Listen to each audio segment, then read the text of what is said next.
All right, guys, a few rounds of the playoffs in the books. Let's play that music and come back and find out who is going to be highlighted on Talking Preps Players of the Week.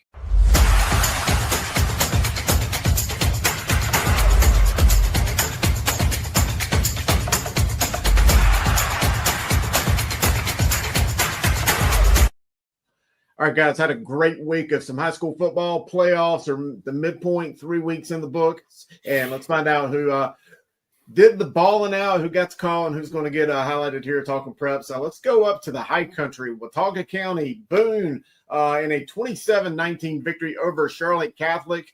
Evan Burrows caught 17 passes for 91 yards, also ran the ball 5 times for 43 more yards. Man, that turf field looks good. Gary, what do you see right here?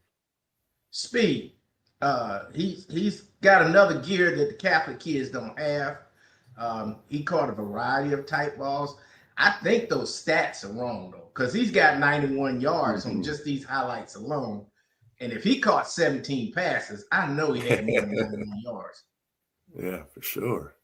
Man, looking good, looking good. Watauga, they're advancing into playoffs. You balled out, you got the call. Let's move on up to Wake County and take a look at Connor Lindsay from Cardinal Gibbons High School. Lindsay was 17 of 24 for 273 yards and 3 touchdowns in a 40-19 rout over Hillside in a third-round playoff game. That was a Thursday night game. Coach Hales, what do you see with this guy? What I see with this kid's a winner. On that first highlight there with him, with the little sprint out play, it looked like nothing was open for him. He wasn't looking just to get a couple yards and get down or get out of bounds. Like, he was getting down there. He's breaking tackles. Like, this is a kid he's lined up at the quarterback spot, but you can say absolutely this kid's a football player. Like, he runs it well. Obviously, he throws it really well. I mean, it's no wonder that these guys are good year in and year out, and you have kids like this playing quarterback. No doubt, no doubt. Hey, let's move a little bit further east to Northern Nash. Preston McDaniel in a 19-14 victory over 71st. McDaniel ran the ball 29 times for 127 yards and a touchdown. Gary, that was a big-time win. Yeah, they needed every one of those yards, too, because this is a closely fought game. And you could tell the importance of it because now he's lining up at strong safety.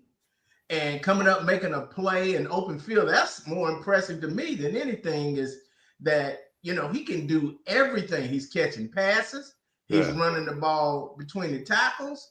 He's making tackles in the open field. He's just a football player. No doubt. Hey, I'm going to tell you one thing else I love. I love seeing games being played on grass. I think all we see is turf these days. It's kind of great to see the field turn brown after the frost. Incredible football. They advance. Let's move even further east. We cover them from Dare to Cherokee here. I'll talk with Preps. Amari Pearson, Jacksonville High School, in a big 35-34 victory over Scotland County. Pearson ran the ball 14 times for 122 yards, 3 touchdowns, also had a 2-point conversion that proved to be the game winner. Coach Hales, that's a big-time play on a big-time stage. No, for sure. In this game, especially because, going up against that running back from Scotland who had a monster game last week, I'm sure he and his teammates heard plenty about the kid from Scotland. And for him to come up, with a night like this in the playoffs. But, I mean, I love the way he runs the ball. Like, he's getting to his block, he's setting it up, and then it's just one step, and he's getting north-south. I mean, right here you see him step up. He's picking up blitzes and pass protection.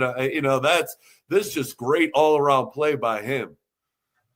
No kidding. Look at that hash number sideline, split them, get down the field. Wow, no kidding. Wow, that was a great game right there. Let's bring it back here to the Metrolina region. J.M. Robinson High School, Ari Greenfield in a big 41-33 victory over Oak Grove. Greenfield completed 16 of 21 passes for 245 yards, 3 touchdowns. By the way, he also ran the ball 15 times for 135 more yards, 2 more touchdowns. That's helped the Bulldogs win 11 straight since an opening season loss to Myers Park. That's big time. Coach Hales, what do you see right here? Well, again, I see versatility, and especially this time of year, in the playoffs when, and I think I even talked about last week, at some point your quarterback's going to have to step up and make plays. And, I mean, this is a kid, you see the high completion percentage, and it's not just dink and dunk. I mean, 21 attempts, 245. I mean, he's pushing the ball down the field. You see accuracy there. But, to run it for, 9 yards a carry as well. I mean, that's when you have a kid like this handling the ball at every single possession, that's going to make him a tough out. I mean, I don't care what defense you are, what style you play. When the best player on the field has the ball every play, it's going to make things hard for you. Well, hey, when you ball out here on Talking Preps, you get to call. You get to come on stage and you have a big-time performance. Ari Greenfield, welcome to Talking Preps. That was a big win. You guys have won 11 in a row. Tell us, how's the season going? I know you got a big one coming up Friday night, but just kind of give us your thoughts on that big victory. My thoughts is that the victory was great. It was a lot of highs and lows, though. I mean, I didn't play my best game. I feel like I did throw a pick to nobody, but I mean, I just got to give credit to my O-line, my receivers, my coaches, my defense to keep us in the game. And, they coach trust me with the balls in my hands to go make the play, and that's all I got to do. Do my job every drive, and that's pretty much it. Ari, I was impressed with how you stepped up in the pocket. Is that something you work on? Because it's obvious with your rushing statistics that, most quarterbacks who run the ball like that, they go out the back door. They go out the side and you step up. What do you prefer to do, run or throw? Whatever it takes to win, whatever it takes. Either running with my legs, just win. I mean, if I can do it with my arm, so be it. Just win. And I got to give credit to my quarterback coach, which is my father. He's in the other room right now. He gives me drills to step up in the pocket every day, every time. I try to be the best at my craft. But again, it's not just me. I mean, it's the O-line giving me time to step in the pocket, scan the field, and make the throws for my team. Yeah, and you keep your feet moving. You can tell you have been drilled very well at the quarterback position as far as your fundamentals, because your fundamentals are great. Thank you. All right, now you guys went out first game of the year. You played Myers Park, didn't go the way you wanted. Obviously, that was a long, long time ago now. But do you guys go back and talk about that game at all? Like, is there a motivation you still draw out of, taking a week one loss like that, or is it one of those deals? It was so far away, like it doesn't even. You guys don't even think about it. I mean, I think about it every day. I mean, I look back on it, thinking that I could have played a better game for my team. Looking back how the score was, but again, we just moved past. I try to flush it out, but I remember it's week one, but now we're in the playoffs and it's just time to win. And I'm trying to do everything I can for my team to just win. All right, tell us about practicing on Thanksgiving coming up this Thursday. That's got to be kind of cool. What are you most looking forward to about that? I'm looking forward to thankful for that we're practicing on Thanksgiving. As you've been keeping up with Robinson, we've lost in the third round for the past 3 years, I think. And I'm just thankful to practice on Thanksgiving with my teammates and my guys and my coaches. And you guys are going to host a Hickory team that probably has not lost 5 games in the last 5 or 6 years combined. They won a state championship a couple years ago. Their coach, Joe Glass, used to be the coach there at J.M. Robinson. Any thoughts on facing the Red Tornadoes? My thoughts are just win, but they're a good, talented team. After Friday's victory, I watched film on them late at night. Been watching film today, earlier before I hopped on the show. And yeah, they're a great team, really talented, really disciplined. It's going to be an exciting game. All right. Hey, Ari, I got one more question for you. When you were watching that film, we have a term among coaches where we say finding the fish, which means the weakness on the defense. You don't have to tell me his name, but have you found the fish yet? Yeah, I think I found the fish a little bit. Okay. I love it. Mr. Greenfield, best of luck. Thanks for coming on with us. Like I said, you ball out, you get to call here on Talking Preps. Congrats. Thank you. Thank you, Mr. Hughes. Thank you, Mr. Richmond. And thank you, Coach Haynes. Thank you. You got it, Ari. Thank you. All right, guys. Hey, like I said, ball out, you get the call. Hey, we're going to take a quick break right here, but we'll be right back with even more players to highlight from round 3 of the playoffs. Hey, this is Chris Hughes, host of the Observer's Talking Preps. Proud to say that our show is growing and growing and growing, and we've got a brand new schedule. Mondays at 8 p.m., get our Players of the Week. No more waiting. Then on Tuesday, 8 p.m., catch me and Sam and all the guys of the #1 show in high school football in North Carolina, Talking Preps.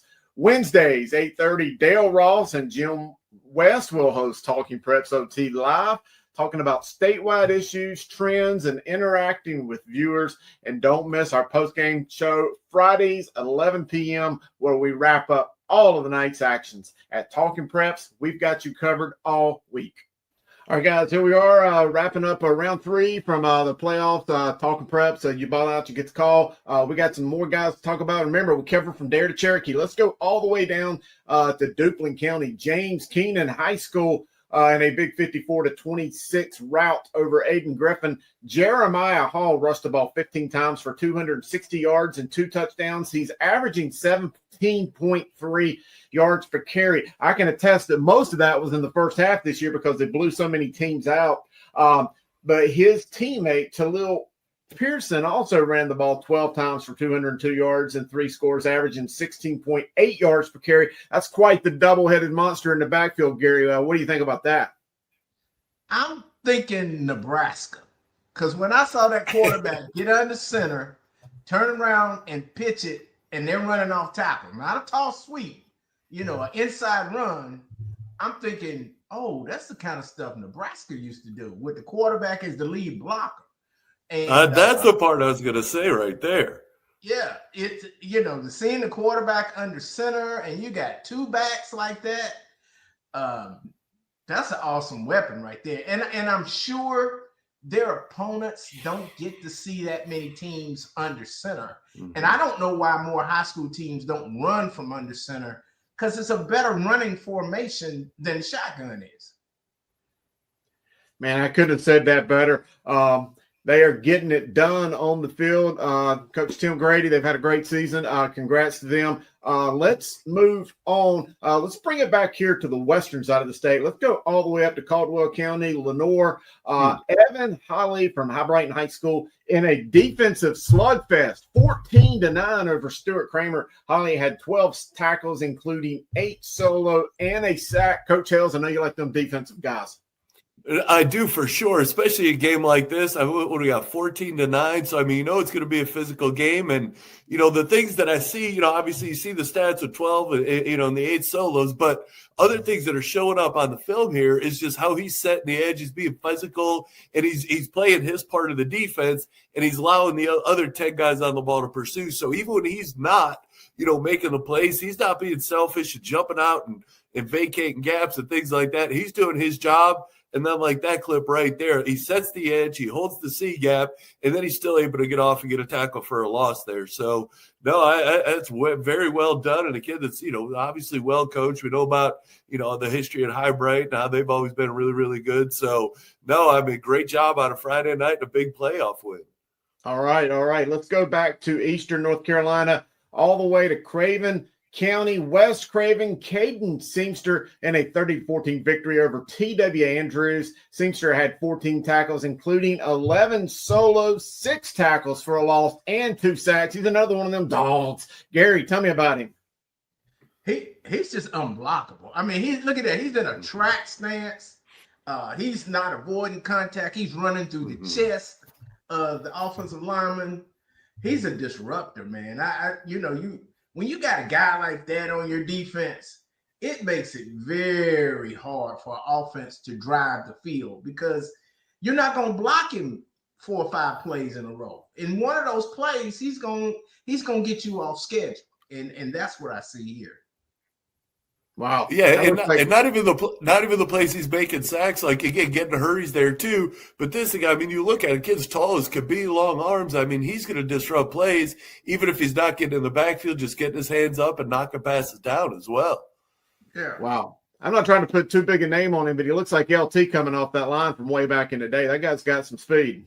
Yeah. In the pursuit, too. Look at that. And, that's one thing you don't always see from high school kids, especially is that backside pursuit. That quarterback sprints out. A lot of times they know the camera's not on them anymore. They kind of start to hot dog it a little bit. But this kid's flashing back into the screen. He's pursuing. He's making big plays, even when the ball's going away from him, which I assume is going to happen pretty frequently.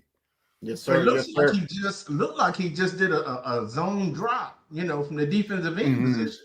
that he dropped off into the flat. So he must be a great athlete that they also trust him in pass coverage.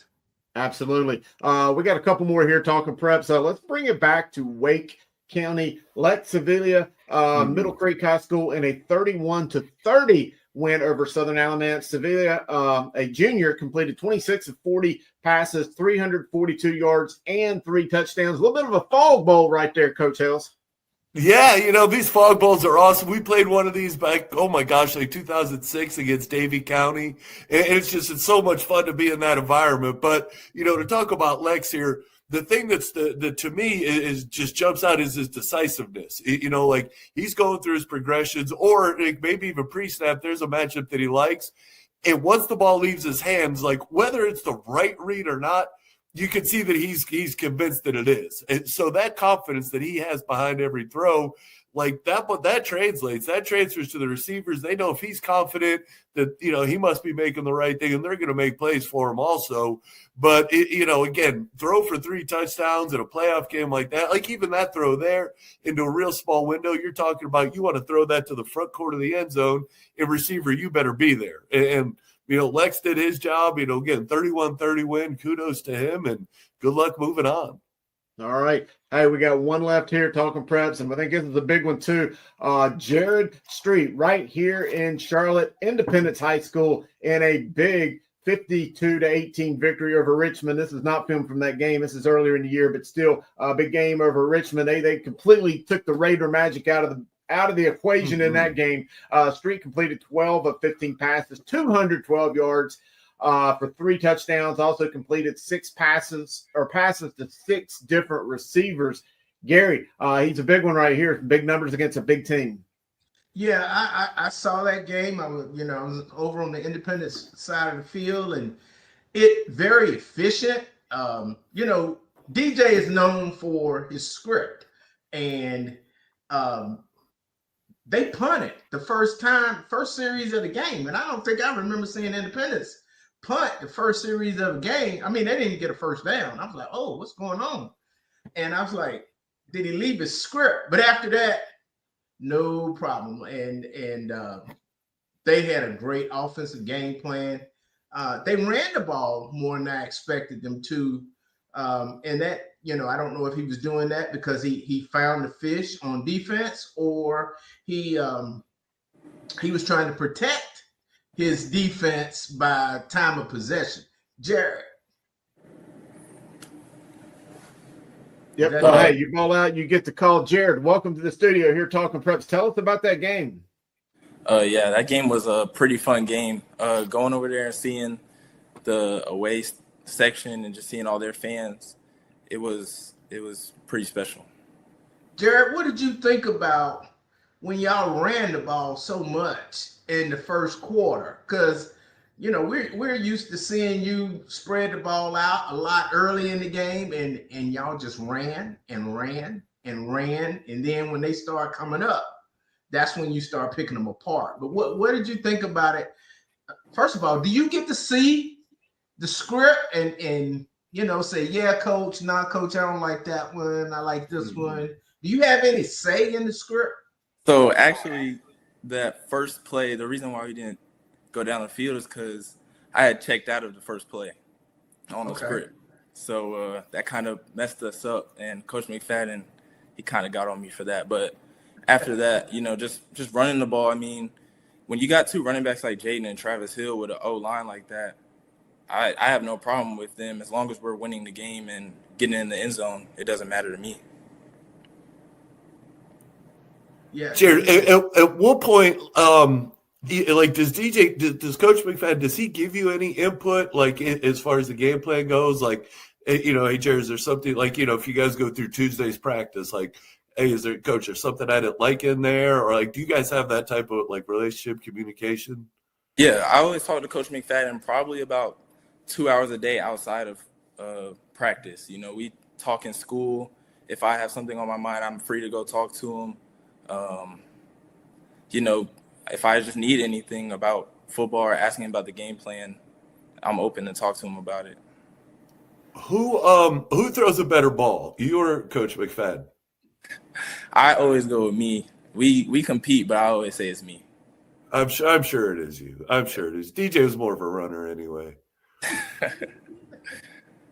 Hey, you mentioned him getting on to you, checking out of that first play. Obviously, you both are high-level quarterbacks at Independence. How does that make you feel, being able to rely on him, knowing that he's been in those exact same pressure situations? You have a great trust relationship with him to be able to take that kind of coaching in those tough situations in the moment. Yeah, I'm just pretty coachable. I know that he's been in my shoes and he's played quarterback, so he understands what I'm feeling and when I get on the field. So just being able to talk to him and take his coaching is fine with me. Who are there any quarterbacks now like you currently watch if they're on TV? I mean, I'm sure every game's on TV now, but like they're like must view, like appointment watching for you. Like you're not going to miss a game when this quarterback's on. I would probably say Bryce Young. I've always been a fan of Bryce Young since his high school days. We have a similar frame. I can see a lot of myself in him. And then, what he's doing right now on the Panthers is pretty special. So you got the Panthers over the 49ers? Absolutely, yeah. Jared, what do you think about your upcoming opponent, Weddington? What is it? Have you had a chance to look at any film yet? And if so, what do you think about your upcoming opponent? Yeah, I've watched film on them. We got the film yesterday. I watched some actually earlier today. Everyone knows they got a great front seven. They got a great defense, great team, coach well. We just have to go out there and execute, really. Comes down to that. Now, you don't have to call his name, okay? But have you found the fish on the defense yet? Yeah, I found a fish. Okay, good. All right. Hey, Jared, thanks for coming on with us. You ball out. You get the call here, Talking Preps. Incredible game. Best of luck this week versus Weddington. We're sure it's going to be an incredible game, and we'll talk about it next week. Thank you. Appreciate you guys. Good All luck, right, guys. Jared. That's a great run of a lot of young men that really balled out on the gridiron this week. Talking Preps. If you want to be highlighted or considered to be the Talking Preps Players of the Week, send us a note on X, on Instagram with your stats and the link to your huddle. Send it to us by Saturday at 6 p.m. Obviously, we want to verify all the stats and make sure that everything is good. But send it to us at Charlotte Preps on X or at Observer Sports on IG. And like they say, you ball out, you get the call right here on Talking Preps. We'll get them next week. So best of luck to everybody this week, and we'll see you next week.